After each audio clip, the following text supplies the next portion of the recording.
probably almost suspect, because there are so many who say, well, God told me this and God told me that and God told me this. Yeah. Well, I do believe God tells us things, and it must be why Jesus said they have good ears to hear, and he said his sheep hear his voice and they follow him and will not follow the voice of a stranger. So I think about that. One of the things that seems to happen is that, okay, we read a promise or we hear about a promise from God, and it's like, okay, I'm ready. We want, instant gratification of that, and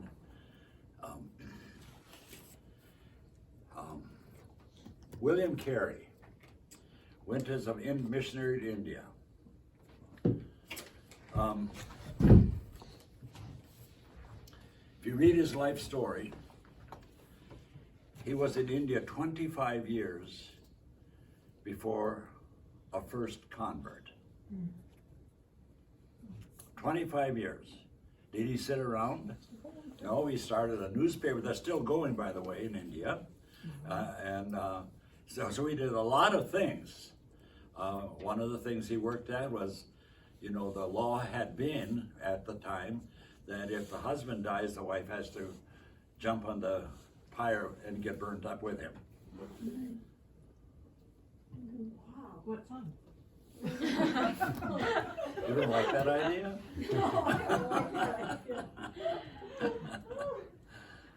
He got that changed. So while there was not one person who, we'll say, got saved, yet he created a whole atmosphere of godliness. And then people began getting saved out of that, And I think it's a good illustration too, not necessarily exactly, but a good illustration of the fact that God says it's the goodness of God that leads to salvation, that leads to repentance, is exactly the words. And I think for a long time we've thought what leads to repentance is hellfire and brimstone. Beat them up. Scare them to death. And the Bible does say some are saved through fear. Some. But it's not God's appointed way. God's appointed way is his goodness. And I know I've shared with you about our friend who went to heaven ahead of us from the time we lived on the reservation in South Dakota. And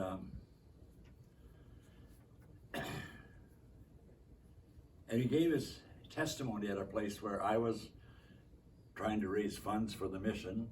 And so, it's sort of embarrassing to think about how we raise funds sometime for missions, So you take one of them guys along, give his testimony, and, create the emotion, and people dig deeper.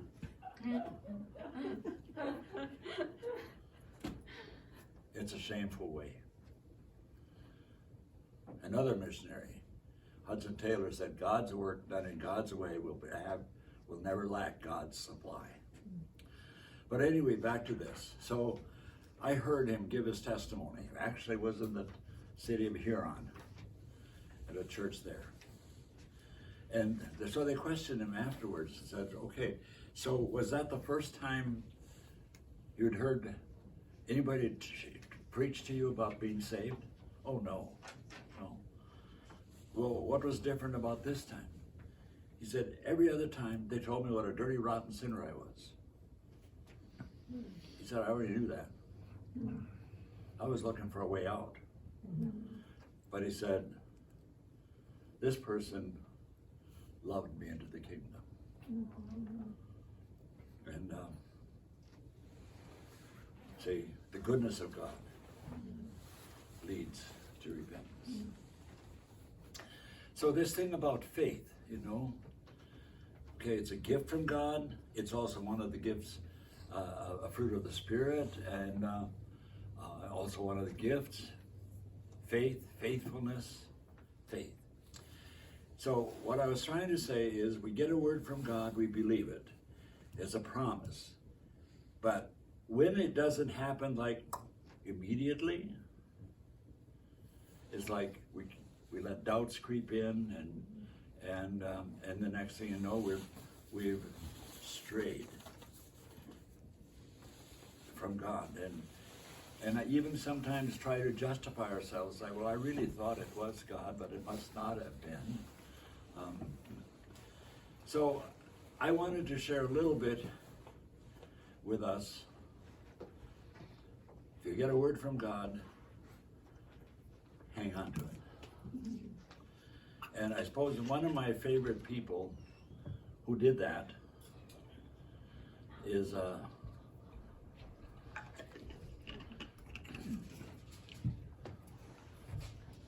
so I don't see you for months, and then I see you twice in one day. How's it going?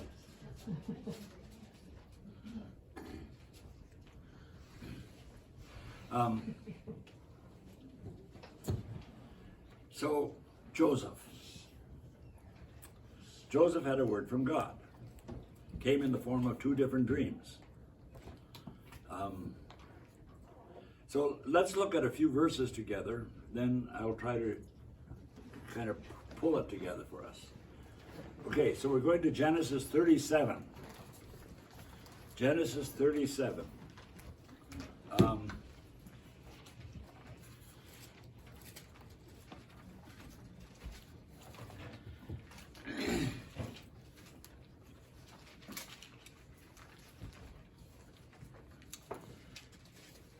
So there's a lot of things here that we don't have time to stop and talk about. For example, like, okay, so here's Joseph. There's no question he was the favorite kid. I mean, the dad even says so. It's not a good way to raise a family, to have favorites. One of Wesley's brothers, John Wesley, his mother, they had, I forget now, it was 17 or 19 children. Okay. And I think it was John that wrote about this, that said, we all thought we were our mother's favorite child. Well, that's a good way to be, that everybody's their favorite. But leave that aside. So we started in chapter 37, and if you notice the attitude of the brothers, that's what I want us to look at. We could look at Joseph's teenage years and probably not find it very good, but that's not what we want to look at. So you look at 37, look at verses 4. Verse 4,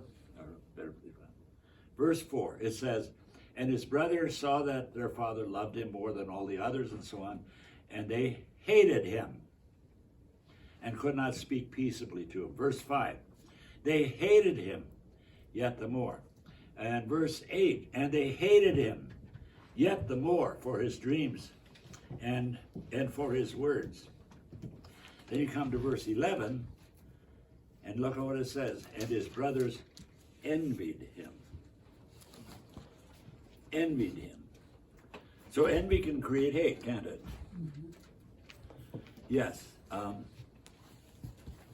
So here's this guy, Joseph, 17 years old, and he's had these couple dreams that he believes is from God.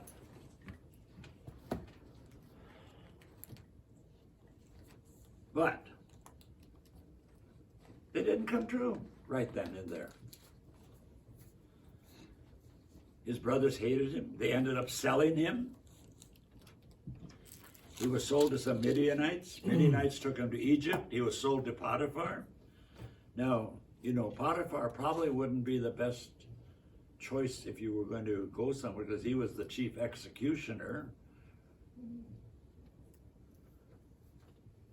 I think I'd be a little leery about the executioner. But he was brought to Egypt. He was sold.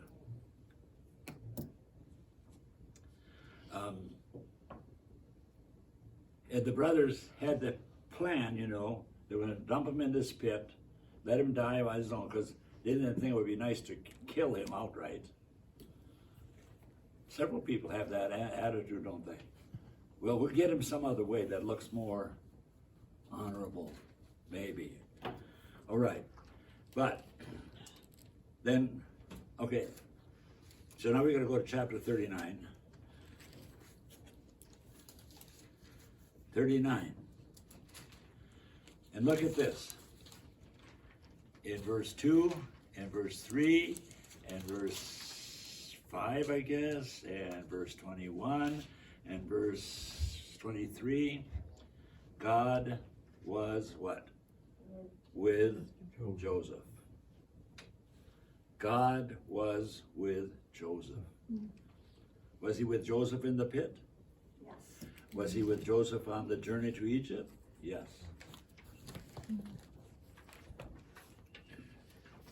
See, and then there are those who would want to say, well, if God is that, then why didn't he make life a little easier for him? Well, someday you can ask God that if you want to. But since God hasn't told us, it's probably none of our business. So God was with Joseph.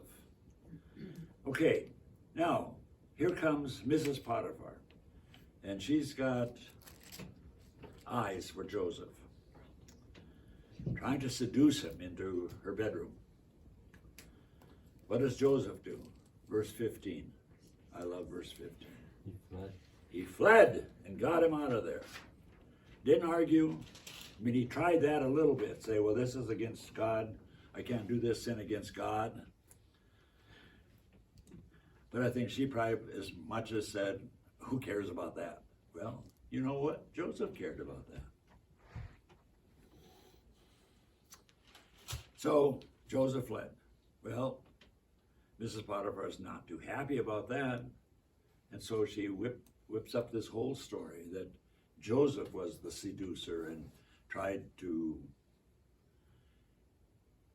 get her in bed with him. Well, it didn't work. So now he's in jail,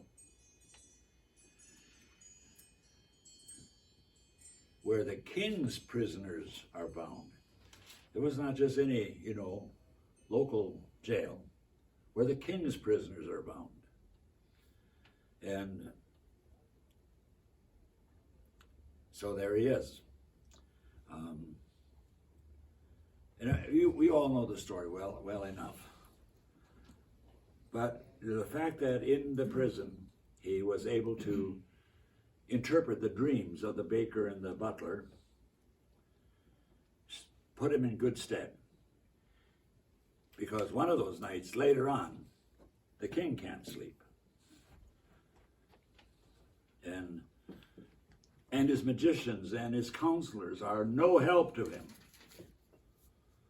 And then all of a sudden, that butler guy remembers a promise he made to Joseph back when he got released. And so he informs Pharaoh, there is a man in the prison who can interpret dreams. Well, get him out here already. Can you just hear Pharaoh wants immediate action. So Joseph tells that dream after he said, I can't do it. God can. God will give you an answer. It's not me. God will give you an answer. Well, if we follow the story out, the dream is there's going to be 7 years of plenty, then 7 years of famine. And Pharaoh more than likely says, so now we know this, what are we supposed to do?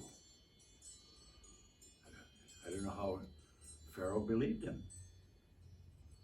He believed him. What are we to do? Well, so Joseph gives him. Then in chapter 41 at verses 38 and 39,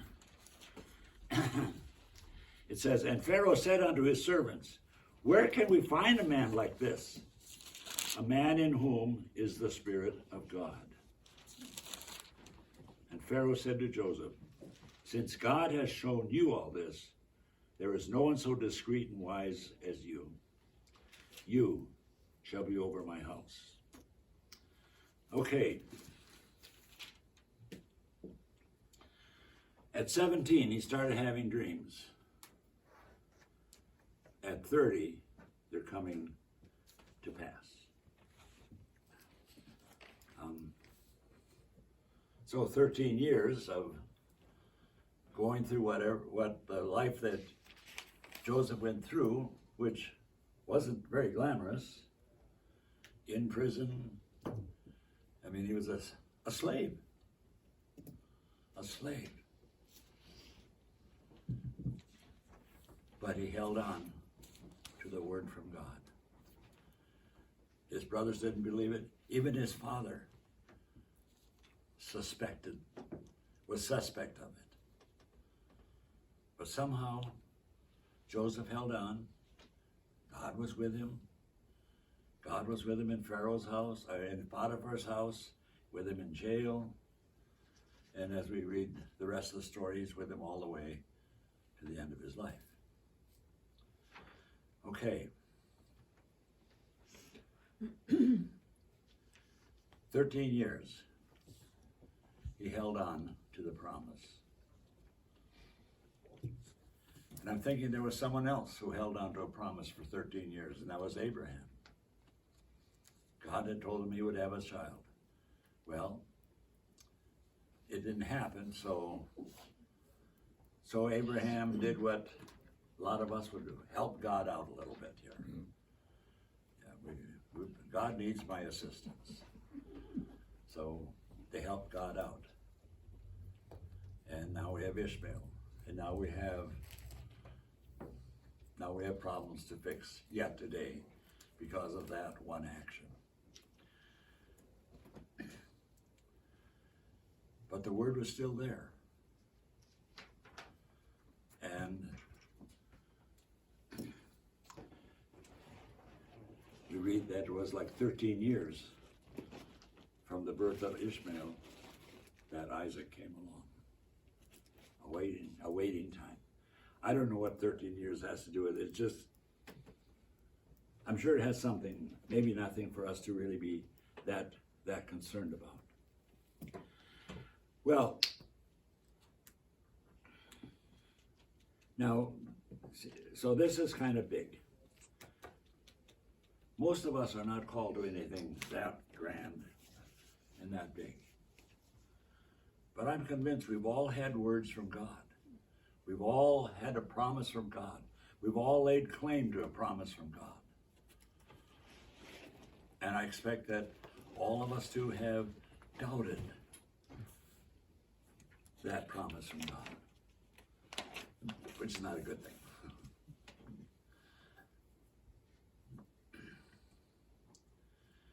So when we looked at those, what we called motivational gifts, remember them? They were to be a servant, to administration, to be a ruler, to be merciful, to be a teacher, to be prophesying,